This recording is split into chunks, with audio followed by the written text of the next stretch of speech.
గణపతి పప్ప మోరియా తాజా లడ్డు చోరియా. మన వెరైటీ గణపతులను చూసిరు కదా నొల్ల. ఇక ఆ గణపతుల చేతులలో లడ్డూలు కూడా ఉన్నాయి. అసలైతే గణపతులను ఎంత భక్తితోని పూజ చేస్తారో ఆ లడ్డు మీద కూడా గంత పాయిరం పెంచుకుంటారు జనాలు.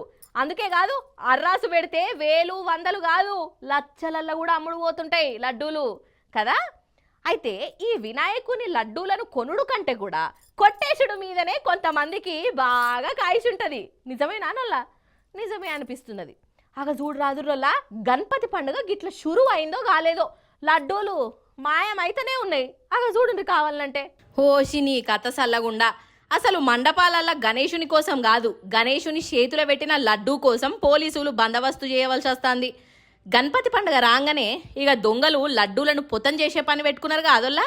అగో గీ మన హైదరాబాదు ప్రగతి నగర్ కాలనీలనొల్ల రాత్రిపూట ఏమైందో చూడుర్రి.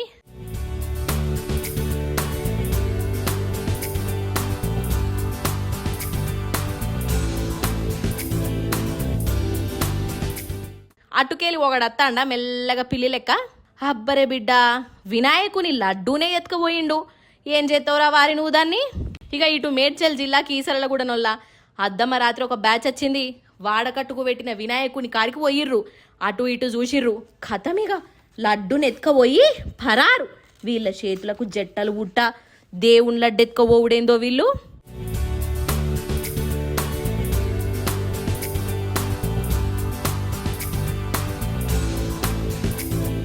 మరి ఇదేమన్నా లచ్చల కోట్ల విలువ గల బంగారు లడ్డా ఎత్తుకపోయేందుకు, ఇట్లా ఇజ్జత్ తీయించుకునేందుకు అని అంటే అది కాదు. అన్ని లడ్డూల లెక్కనే ఇది కూడా ఉంటుంది. మా అంటే 3-4 వేలు ఖర్చు అవుతుంది కావచ్చు. గివిటి కోసమే రాత్రంతా నిద్ర ఖరాబ్ చేసుకొని ఒక ప్లానింగులు గీనింగులు వేసుకొని మరీ లడ్డూల దొంగతనాలు చేస్తాండ్రు.